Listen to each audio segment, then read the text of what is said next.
Good morning and welcome to this virtual professional development opportunity. My name is Joe Schmidt. I'm the Social Studies Specialist for the Maine Department of Education. Today, I am happy to announce and introduce and lucky that we have Jessica Ellison from the Minnesota Historical Society.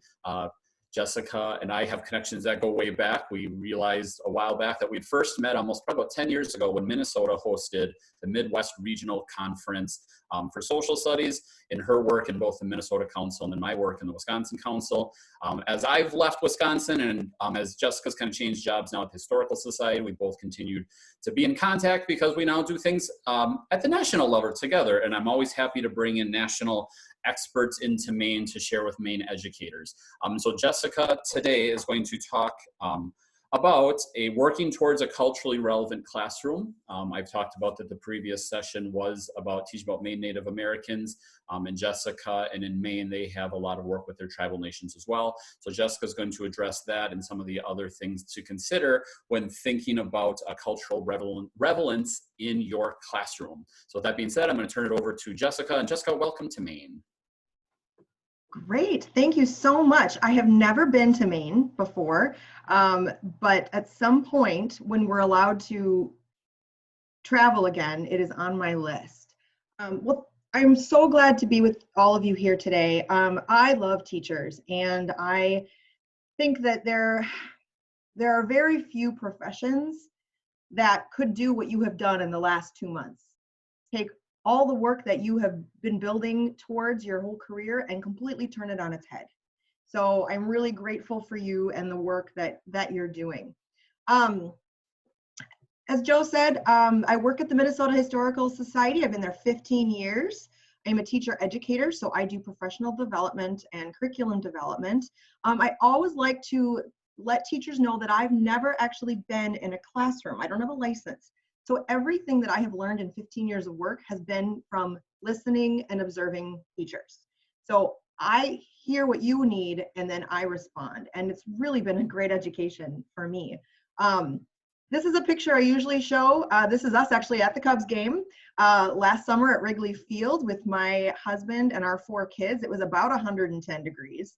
And I show this because this is what I've got in my house right now. But really, what my work looks like right now is this. And I think you're all familiar with this world now, that it's very rare that I don't have children jumping around in the room behind me. But what I love about this new world that we're in is we're really all in the same boat here. We're trying to figure out how to make this work. So I have threatened my children with their lives to not come into the room right now, but just in case you see some little people, that's who it is. So I wanted to start with a Maine connection. So I said I'd never been to Maine, but my people are from Maine. So my maiden name is Tarbox. And there are a lot of Tarboxes in Maine. And so I went and I looked at my family history, and Timothy Tarbox was the last Tarbox to be born, live, and die in Maine. And so this is the 1860 census, where I found my 4th great grandfather living in Hollis, Maine. And he was a tavern keeper, which could not make me any happier that this is what my ancestors were doing. And so then I went down a rabbit hole and found also this map from the Library of Congress from 1856, and was able to see at the very top of the map the word hotel. That was Timothy Tarbox's tavern and inn that he worked at. And so it felt really good to find a connection that even though we're in different places, we all are kind of connected through primary sources and through history. So this presentation comes out of a grant that the Minnesota Historical Society has with the Library of Congress called Inquiry in the Upper Midwest. And we do a lot of webinars, we have instructional videos, we do in-district PD, because we found that if teachers are already there, it's a really good way for us to connect with them in their district PD, and then summer institutes. And the goal of our grant is to provide resources and instruction to support culturally relevant pedagogy using primary sources. And I want to call your attention to the image on the screen of the notepad. That is kindergartners analyzing primary sources. And I love putting that up there because I feel like what that says is primary sources are for everybody. They are for all grade levels, all ability levels. Kindergartners can look at photographs and come up with conclusions and come up with observations. And so my hope is that in this presentation, we'll be able to find ways that primary sources can be for all of our students, no matter their background or lived experience. So the session goals for today is we're going to connect the dots between culturally relevant pedagogy and primary sources. We're going to discuss 4 specific strategies to move toward a culturally relevant classroom. And then we're going to talk about resources.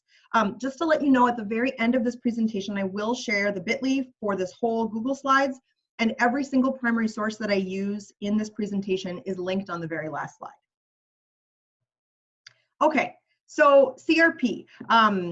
There's a lot of different terms for this type of instruction. I've heard culturally sustaining pedagogy, culturally relevant teaching. There's a lot of different ways. The one that we use in Minnesota for our project is culturally relevant pedagogy. But before we get into that, here's a place where you could type into the chat, what is culture? Like when we think about culture, what things come to mind for you?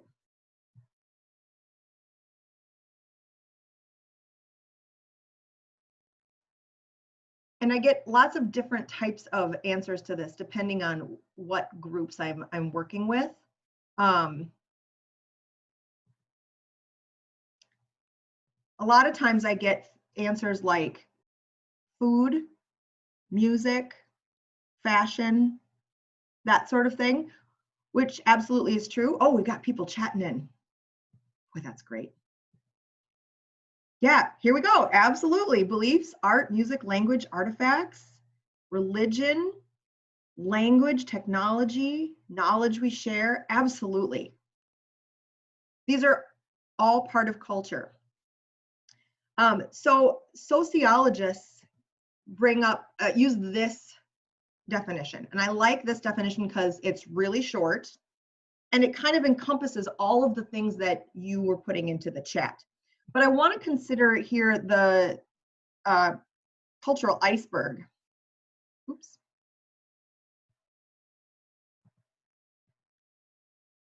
When we think about culture, a lot of times what we think of is material culture, things that are visible, and so everything that's above the water. So things like holidays and language and food and fashion. But I want you to consider the stuff that's underneath the water, the non-material or sometimes invisible elements of culture. Things like understanding of body language, attitudes towards authority and rules, ways of decision making and problem solving. These are also parts of culture.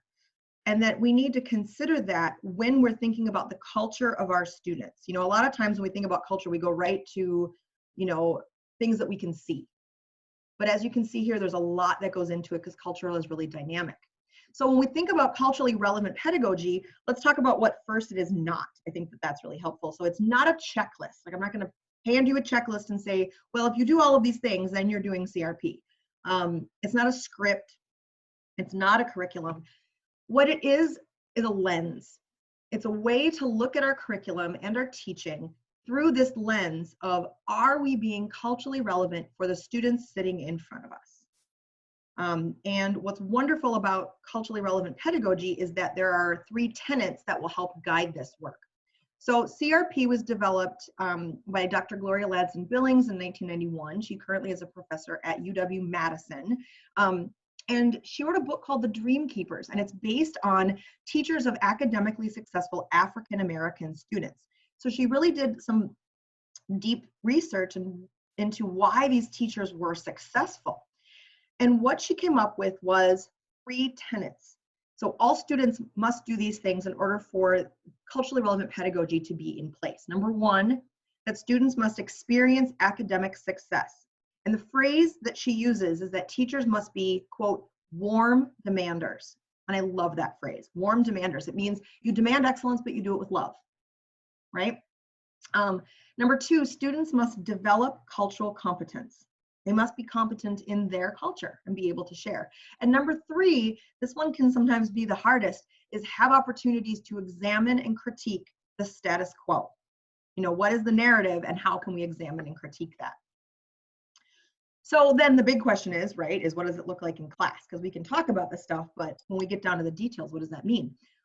It means that we examine our curriculum with a CRP lens. What are we already doing?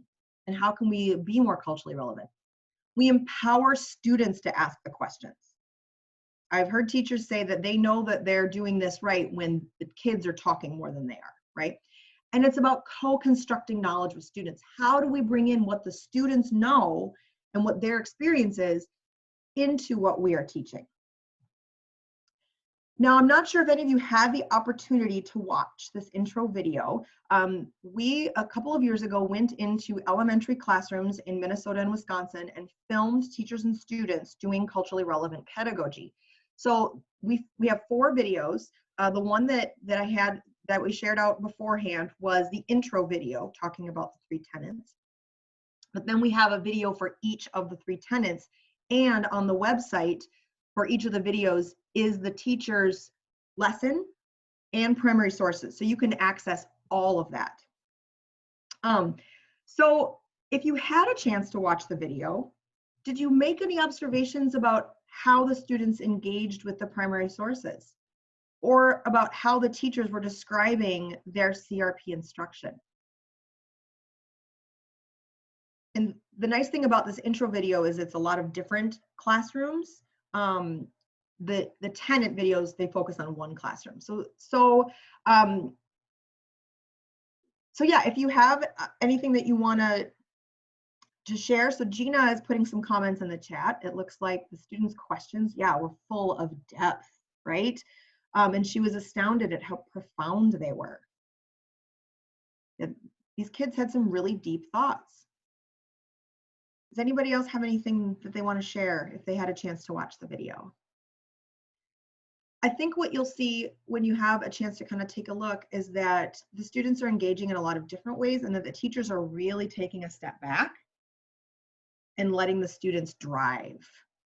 And I think that's a really important part of CRP. So when you have a minute, because I know you have lots of time these days, right? Because you're trying to organize all of your classes and everything and your personal lives.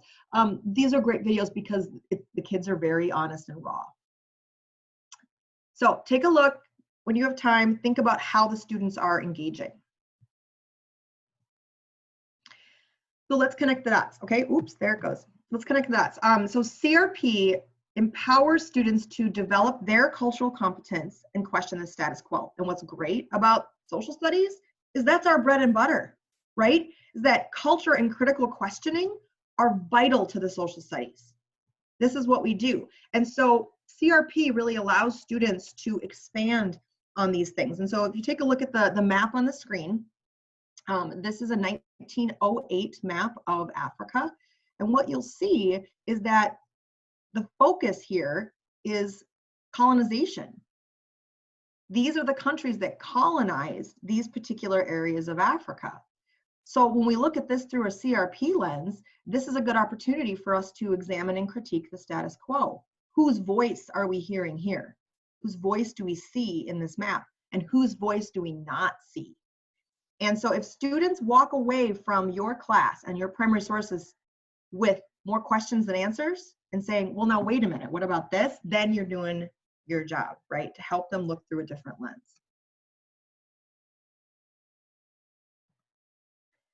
Social studies is also the way that humans navigate our world, whether it's history, geography, civics, economics, and students need the tools to understand the world they're in now and the world that they will be in later.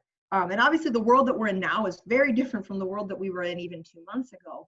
But how do we equip students to analyze their world to be prepared for what's coming? So this is a map from 2012. It's a plant hardiness zone map.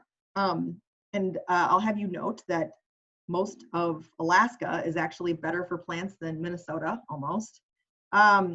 This is what the plant hardiness zone map looks like in 2012. But a lot of students are interested in things like climate change and the environment, and Greta Thunberg being a voice for students. What is this map going to look like in 100 years? And what did this map look like 100 years ago? How can we get students to ask that question so we don't just see the world we're in, but we see the world before and the world after? And a really important point I want to make before we continue into the strategies is that kids cannot wait until middle school to learn social studies and process social studies content. You know, we spend a lot of time on literacy and scaffolding literacy from kindergarten up, which is fantastic, but we have to do the same for social studies. And I know that you know this. This is not something that's new information. But we have to make sure that students are getting to middle school with these skills, right? The skills of time, place, decisions, rules, right? But then when we talk about students leaving high school, they can't leave social studies school thinking that social studies doesn't apply to them or doesn't include them. They can't leave school thinking, well, STEM is the only way to go, or if I can read, then I'm fine. Students need to know what their civic responsibilities are, how they fit into the history of their place, so that they can become active citizens in their community. And a CRP lens can really be a guide for elementary and for secondary teachers to help them see the importance of social studies and how they fit into this story. And to be culturally relevant, I included a map here from Maine, from Augusta. This is a Sanborn fire insurance map. And if you've never played in the Sanborn maps, oh man, you need to set aside like at least an hour. The Library of Congress has all these fire insurance maps that are very, very detailed for cities across the country. And this is Augusta at the turn of the century. And you can see there's the State House. So you can find your place. You can see if these houses and buildings were still there. Boy, kids love to see their place featured in their classrooms. It really makes them feel connected. And don't we all, right? We all like to see that we're included. Okay, so I'm going to pause here. Does anybody have any questions or comments before we jump right into the strategies?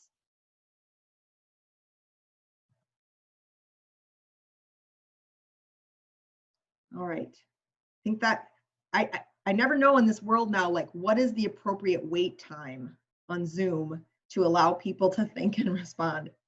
But please feel free to put things in the chat and interrupt me as we go. So we're going to dig into 4 strategies here. We're going to talk about getting to know your students, examining your curriculum, shifting your language, and replacing or adding primary sources. Okay, so number 1, getting to know your students. How do they identify? You know, remember that cultural iceberg? There could be some things on the surface that you can see, but what about underneath? How can you learn more about their needs and successes and their challenges? How do students change over time? I mean, if you teach the same students all year, you know that that student who comes to you in the fall is not always the same student when they leave you in the spring. And then how can you co-construct knowledge with your students? So I'm going to give you a little activity that I do with teachers. So if you have a piece of scratch paper and a pen, you want to pull that out, we're going to do a little activity. Have you ever done identity charts before with your kids? Is this something that teachers have done? These are a really great way to start getting to know your students. And you can structure these in a lot of ways. And I've had teachers tell me, I do this at the beginning of the year and then at the end of the year, or beginning of semester and end of semester, to really get to know my students. And so here's mine. This is my identity chart. And I showed this to my 12-year-old and she said, Mom, why are some of them red and some of them not? I said, well, the red ones are the ones that, if you know me, are more visible, right?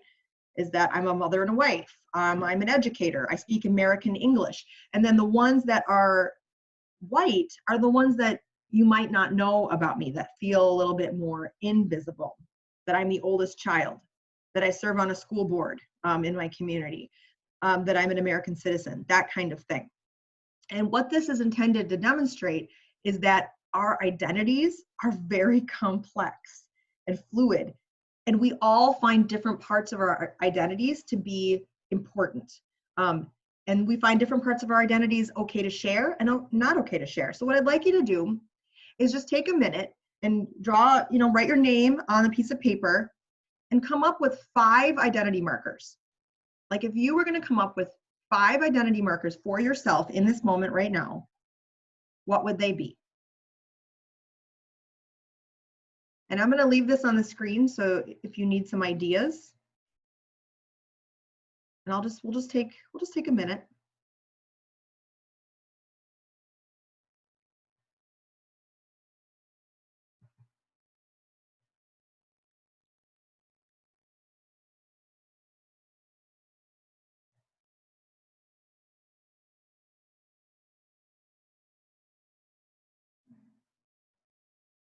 Okay, so obviously this is something that you would do and give your students a lot more time. And there's a great template from Teaching Tolerance, because they have so much good stuff at Teaching Tolerance. Oh, it's hard to see.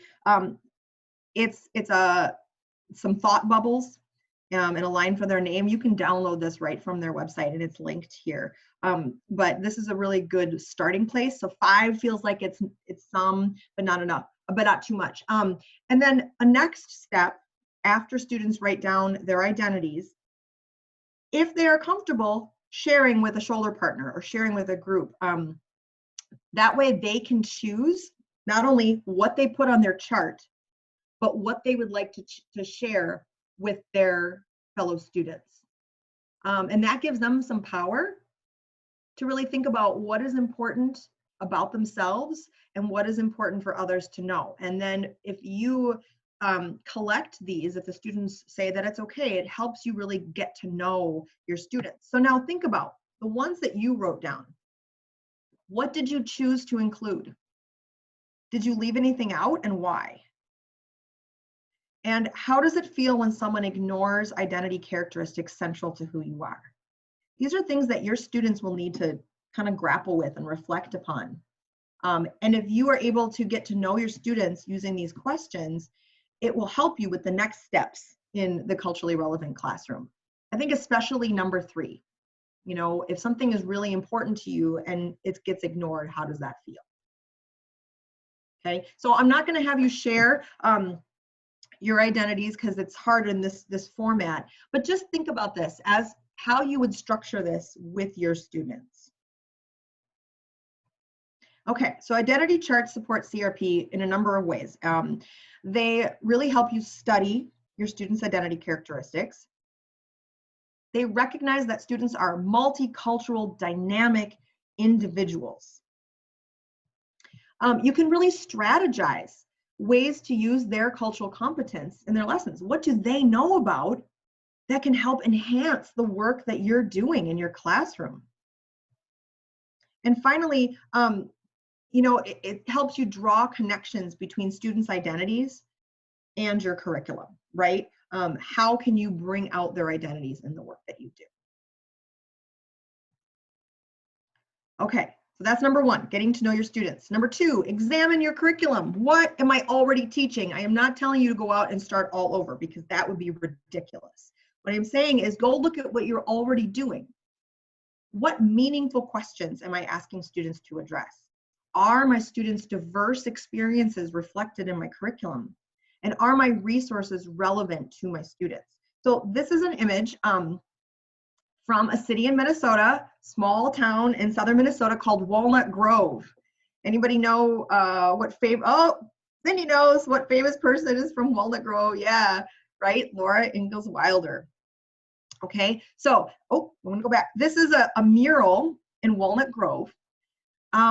Walnut Grove has a large Hmong population now. And so what they did was they took the mural of Laura and they added a young Hmong woman to the mural, and then have all these young Hmong women standing in front of it. And what I love about this is saying, you know what? Our past is important. So is our present. Laura is a huge part of who we are, but so is our Hmong community. And so it's really important to think about your own community then and your students and how we can say, well, what are we already doing, and expand upon it. So here's an example. I was working with a 4th grade teacher in Minneapolis last year, and she said, you know what I really want to do is take all of my unit questions for the year and start the unit with a primary source activity. I said, that is fantastic. 4th grade, I love it. And so this is the first question she sent me. How can government influence the way we live? And I thought, okay, what experience would most 4th graders in Minneapolis have in common? We don't want people to feel left out or like they're not included. And I thought, you know what? They probably have all been in a car. So I found this image from the Library of Congress, and the question is, what do we not see in this car? I mean, besides a roof, obviously. Yeah, there's no safety features, right? There's no seatbelt. My first thing was not a man. And there's not a man. Yeah, that's a good observation, Leslie. Nobody's ever said that in this presentation before. And that's what I love about presenting to teachers, is that every time you come up with something I hadn't thought of. But there's no seatbelt, right? So what happened? There were a lot of crashes and deaths. The government stepped in and said, you have to have seatbelts in your cars in order to be safe. How does that relate to kids today? Well, think about our hands-free laws. Minnesota just passed a hands-free law last August. And so now in Minnesota, you cannot hold your phone while you're driving. This is something that kids will see. They will see that people have phones in their cars, but now the government stepped in and said, it's not safe, right? So how do we take their experience, tie it to the past, and say, this is the way we can address it that a kid will understand? Here's another way. Kids complain about going to school. I know mine do. Well, not right now. They would love to be in school right now. But if we think back to Lewis Hine and we think about child labor laws and the fact that children were working in factories and in farms and not going to school until child labor laws stepped in and said, nope, kids need to go to school. It's not safe. So I pulled these two also from the Library of Congress. These are two Maine children. The little boy is 8 and the little girl is 9. As you can see, the boy's finger. These are both at let's see, this is a cannery, the young man, and then the other one is oyster shucking. Look at that knife that girl has. I mean, what an interesting source for you to think about with your students. This is a 9-year-old girl in Maine, the turn of the century. This was her life. And because the government stepped in and changed laws, right, her life became different. Therefore, kids' lives became different. So connecting to their lives. Another one is immigration. Immigration will never not be a topic of discussion in the United States. But this is a question that a high school teacher sent me that they talk about with their kids. Has immigration been key to America's success? There's a lot of different ways you could talk about that. But I think, what do we define as success? And who are the groups of people coming to the United States? So on the far left, there's Chinese men working and building the railroads. In the middle, it's young Portuguese boys working in a factory. And on the right, it's Mexican men working on beet farms. So we could take this in a lot of different ways and think about how immigrants have contributed to America's success, and then bring it into the present and use people that are familiar to the students. So I'm not going to read these quotes. They're really great quotes. They're very similar. What's a fun activity is to have students read these quotes and think about, well, who might these people be? What do they have in common? What looks similar about these experiences? And then do the big reveal. Who are these people? Well, this is Alexander Hamilton and Ilhan Omar. So Hamilton, is big right now in the news with the musical. People know who he is. And Ilhan Omar, she's a congresswoman from Minnesota who is an immigrant from Somalia. So there are ways to take what's happening now and make it relevant to our questions. Okay, number 3, shift your language. This one is really hard. Here's the one I'm working on right now. You guys. I cannot get that out of my vernacular. And maybe that's me being a Midwesterner, but I'm trying really hard when I go into groups of people to not say you guys. I'm experimenting with everybody, all folks, friends. I tried y'all, but then it sounded really bad coming from a Yankee. And so that one I'm trying to do, but it's hard to change your language.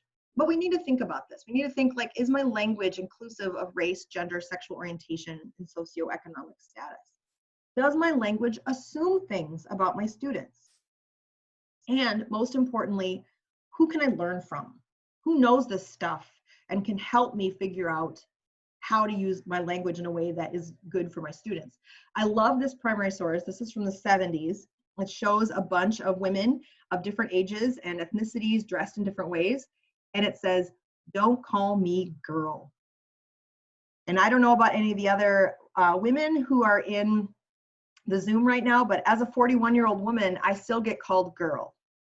And I don't like it, you know? But I think people might not necessarily know that that language is something that I don't appreciate. And so being aware and able to grow and think about our language is really beneficial to our students. So here's an example. This is from my own personal experience. I love to share my own personal mistakes and missteps because we are human and we are learning. So about 10 years ago, I was serving on the Standards Review Committee in Minnesota for the Social Studies Standards. And for the first time ever heard a different word for the words for slave, right?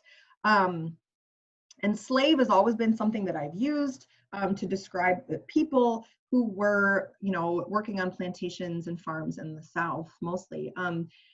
But the word that was brought up was enslaved. And I'm going to be honest and say my first thought was, why do I have to learn another word? How am I going to learn this new word? And why is this important that this is the word we use? Well, because slave is a label. It says this is this person's identity.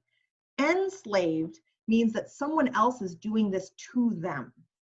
And I think that's a really important distinction that we need to think about. Slave kind of brings up this idea of this, the false narrative of this idyllic world on plantations and such, but enslaved really brings a new dimension and is a lot more honest about the situation. Here's another one that I talk a lot about with students. The word home is really problematic. And I think that we're learning that a lot now with distance learning, is that not all students have a home. And we have this image in society about what a home is. So this is one of Norman Rockwell's famous 4 freedoms, freedom from fear. And in 2018, the Smithsonian commissioned artists to reimagine the 4 freedoms. And this is the one that was reimagined for freedom from fear. So this is at a detention center at the border. So I would say that where we live is a little bit more inclusive than home. I think we need to be conscious of student situations so that they don't feel upset or embarrassed or frustrated. And then finally, here's one from my own backyard, but you probably have some examples in the way that Maine has interacted with their Native communities in the past. In 1862, there was a huge conflict between the Dakota and the U.S. Army in central Minnesota that for a long time was called the Sioux Uprising. So what that phrase says is Sioux, which is a derogatory term for Dakota people, and uprising. It puts the blame entirely on the Native American people. And this image that you see of the Native people attacking the white settlers is the image that came up for a long time. And so the phrase that has been used more recently, which is more accurate, is the US Dakota War. It brings in both parties, right? And talks about the fact that it was actually a war. And by using images like this one, it brings in a more complete story. After the US Army defeated the Dakota people, 38 Dakota men were hung in Mankato, Minnesota in 1862, which is still the largest mass execution in American history. Day after Christmas, 1862. And then the US Army took women and children and elderly and put them in this concentration camp on the grounds of Fort Snelling, which is at the confluence of the Minnesota-Mississippi rivers, in winter 1862-63. Think about winter in Minnesota, right? Without the access to the resources that you need. And this is a part of the story. And so how do we, and a lot of teachers that I know still use the phrase Sioux Uprising, as uncomfortable as it might be, we always try to talk about why that's not accurate and how that can be harmful to our Native communities. All right, and finally, replace or add primary sources. Now, this is my favorite one because as a history nerd and someone who gets paid to support teachers and find the primary sources that they need, This is my most favorite one. Think about the sources you're already using. Do they focus on a single narrative? Where are the absences? If you laid out your whole curriculum, where are the gaps in the narratives that you teach? Do my primary sources reinforce stereotypes? And are my students' identities represented in my sources? So it goes back to the first strategy, right? Getting to know your students' identities.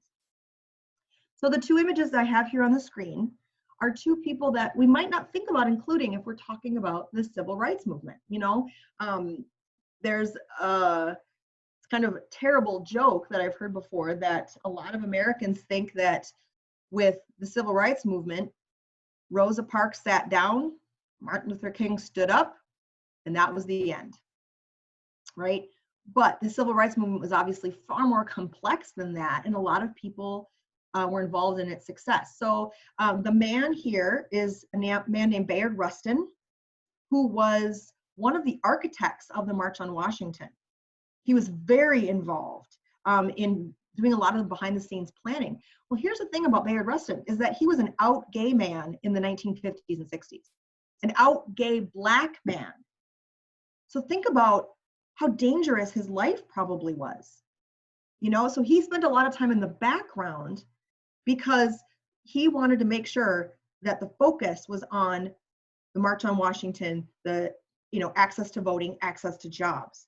But he was someone that if you've got LGBTQ students in your community, which you do, what a great story to bring in, that this man was so involved in the March on Washington, but we don't know his story as much. The other image is of a woman named Mahalia Jackson. And Mahalia Jackson was a gospel singer. She was kind of a muse for Martin Luther King, and she sang at the March on Washington. You have students who are artistic and students who are singers and performers and love music. What a great way to bring in their identities and play clips of Mahalia Jackson singing in class. So as you're thinking about the subjects you already teach, how can we illuminate these people who have great stories that your student might go, oh, I feel seen, right?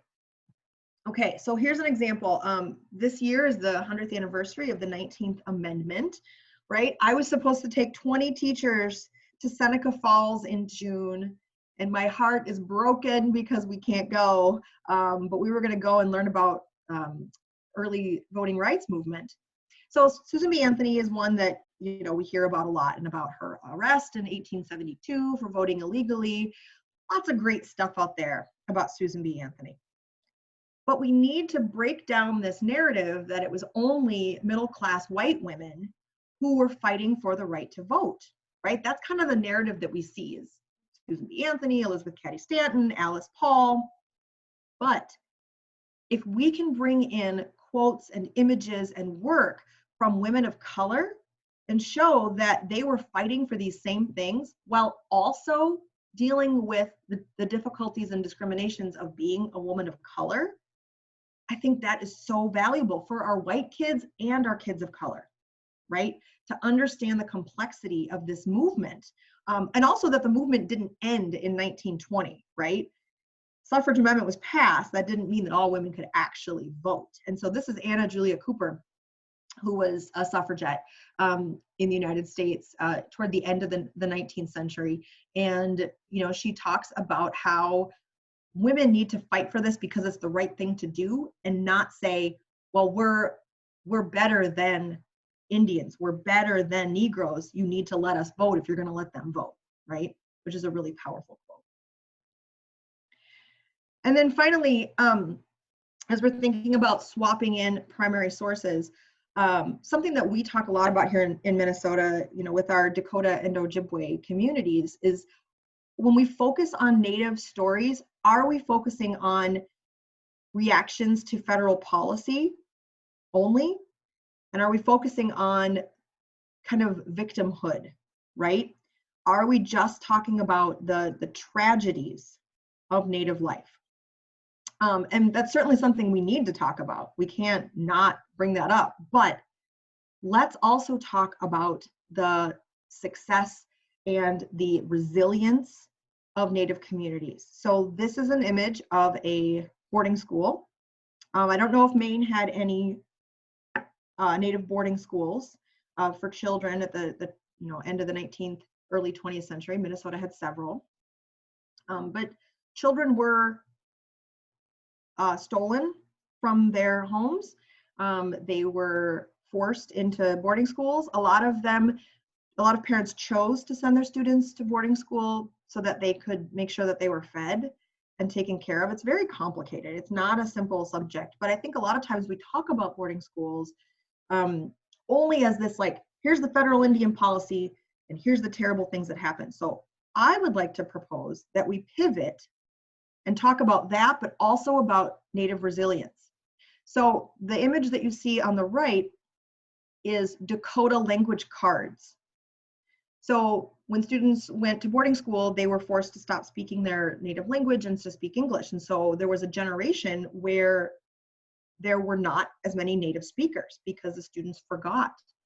So in the 60s and 70s in particular, a lot of Native communities all over the country worked really hard to try to start revitalizing language and say, this is important to who we are and our culture. So we need to bring that back. And currently in Minnesota, we have Dakota language schools and Ojibwe language schools. In northern Minnesota, you can get a degree in Ojibwe language. I mean, it's growing, but let's focus on the ways that they survived while we're also talking about the ways that they were wronged, right? Because then that brings in agency, which I think is really important. All right, I'm going to pause there. Does anybody have any questions?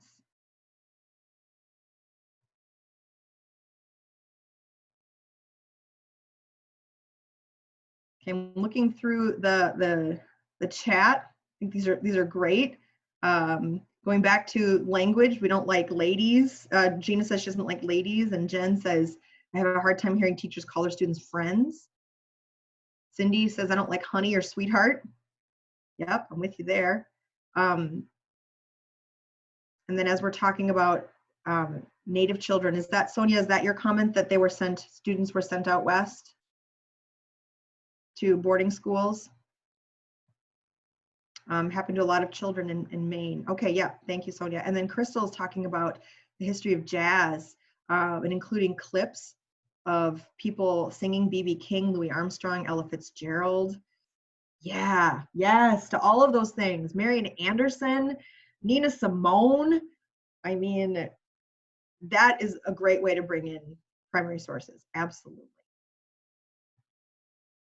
Okay, so now I just gave you a lot of information. So now where's the stuff, right? That's kind of the important thing, is where do I get all of this stuff to bring into my classroom? So number one, how can I learn about CRP and teaching in a more culturally relevant way? Well, this is a little shameless self-promotion here, but please jump into our website, watch the videos. We have webinars that are free, and primary source sets, lots of different kind of resources. But there's also a lot of others doing this work. Teaching tolerance and facing history and ourselves are two of my favorites. You also could pick up Gloria Ladson-Billings' book called The Dream Keepers. But one thing to keep in mind, this is a process, and it shifts each year with a new class of students. As your students change, your curriculum changes, and that's a lot of work, and I want to acknowledge that as teachers, I know that relationship building is one of the most important things that you do. And part of that relationship building is acknowledging your students' identities.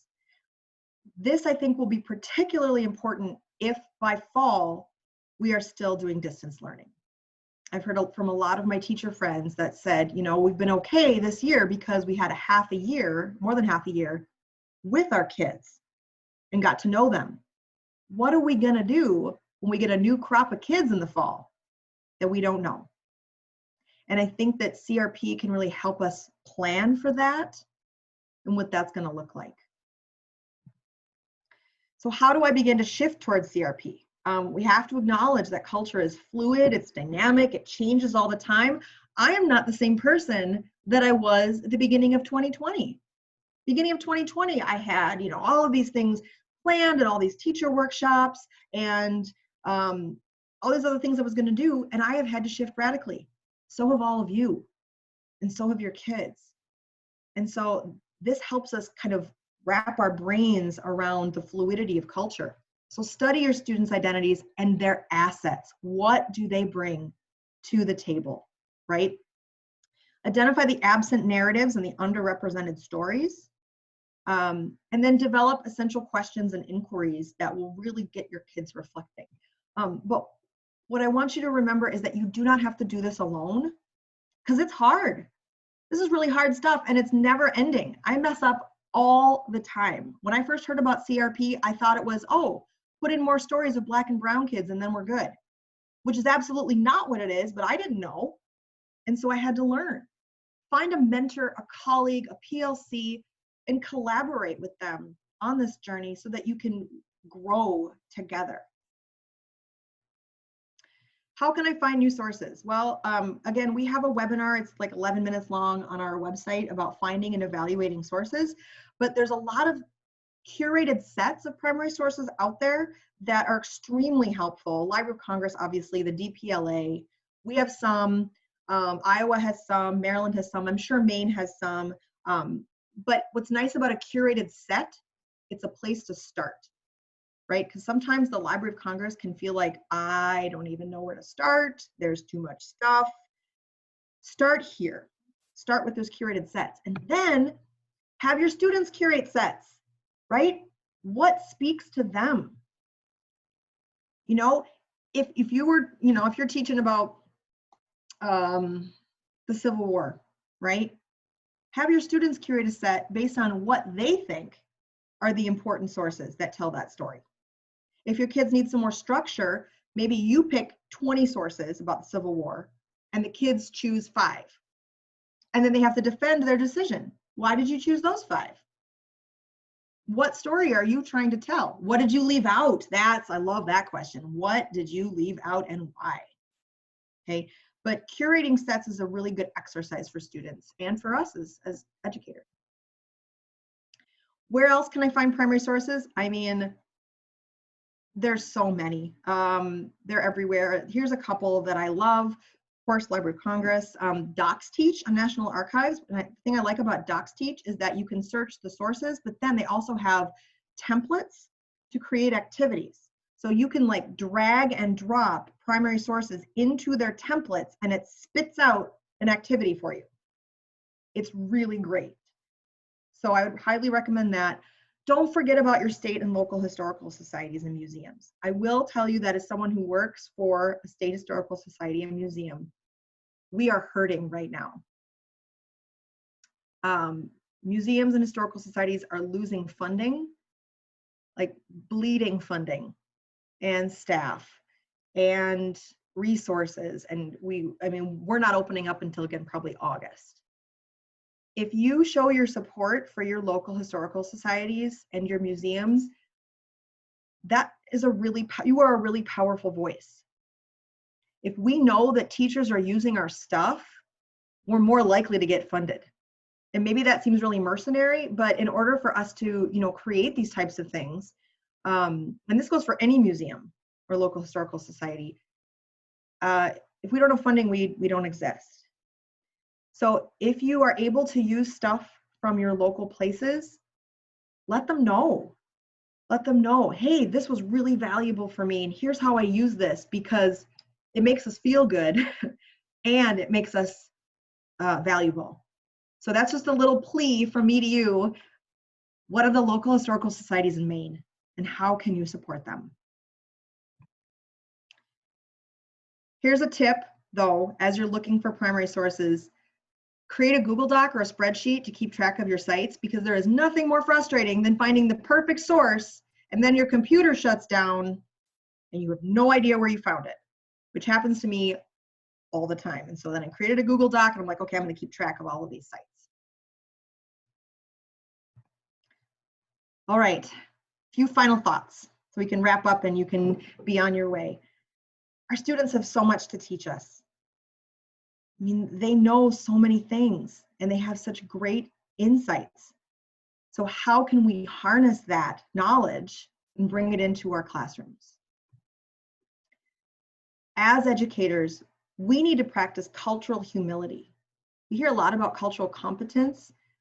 Well, cultural competence for our students is getting to know their culture. Can we ever really be competent in a culture that's not our own? I think cultural humility serves us better, where we do personal reflection and grow around learning about other cultures and are humble about that we can learn, but we are always learning. And finally, we can honor students' lived experiences by offering sources that challenge them, encourage their expertise, and empower them to critique the narrative. And I think we can do that in our social studies classes. And we can do it right now, and we can modify it, and we can make sure our kids feel at home in our class. All right. Whew, there we go. All right, so here is our website, and then the bit.ly that you see on the screen is access to these slides. It is case sensitive, so capital M with Maine and capital C, capital R, capital P.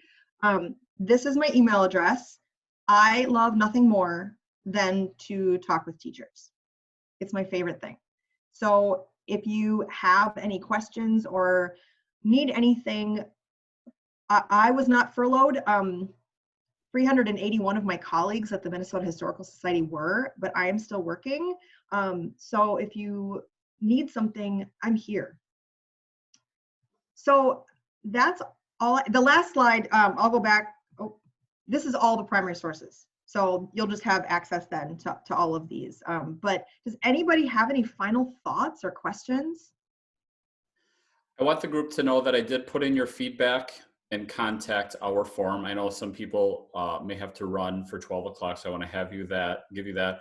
I did put a link in there because Jessica makes a really good point about sometimes it's hard to keep track of all the things that you have. One of the things that I do like through the Smithsonian, you can create an account in the Learning Lab, and you can create even like a first hour, second hour, or a government or whatever, and you can curate in and have kids go in.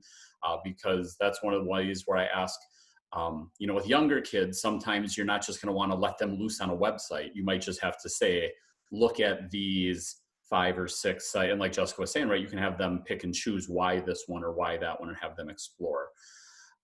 Jessica, do I have your okay? I've stole the bit.ly. Can I post your presentation with your webinar then? Yeah, absolutely. At that point, then I will turn it back over to anybody who may have a question they'd like to ask you. Oh, there was, I don't know if you caught, Jessica, in the chat, there was a question. Groups that have been marginalized oftentimes have marginalized others. For instance, how do we talk about Seneca Falls and Elizabeth Cady Stanton without glossing over the racist elements? Yeah, that is such a good question, because, if you know about the suffrage movement, you'll know that there was a great split after the Civil War, where a lot of the women who had supported abolition were very disillusioned by the fact that people like Frederick Douglass and others were supporting Black suffrage, right? And that women said, well, what about us? And then a lot of it turned really racist. And then if you think about Alice Paul at the end of the movement, telling Ida B. Wells, no, you can't march with us in the suffrage movement, I think you have to address both things. And I think the way that we can do that is to say, human beings are complicated, right? We're complicated right now, right? So we can talk about the achievements. Oh, bye, Jen. Thank you. Thanks for everybody. You can talk about the achievements of Elizabeth Cady Stanton, but they also have to say, okay, but now let's think about this, right? So I totally agree with you that we can't gloss over this stuff, and kids can handle it. Kids can handle it. If they have the tools to analyze this stuff and the good reflection questions and the knowledge that people are complex, I think we're going to be able to bust up these narratives, and really bring in stories that will complicate things for our kids. So yes, I am all of that. Thank you so much. Yeah, you're welcome. So it looks like folks are on their way. I'm so pleased to have been here with all of you today. Thank you so much for having me. Let me know what else I can do to help. And remember that you are doing such incredible work, important work right now, and that I see you from Minnesota here. Thank you, Jessica. Fabulous. You're so welcome. Thank you so much, Jessica. Can you see why I booked her and asked her? She do a great job. Thank you, Jessica. Thank you, Jessica. You're so welcome. And someday I'll get to Maine, I promise.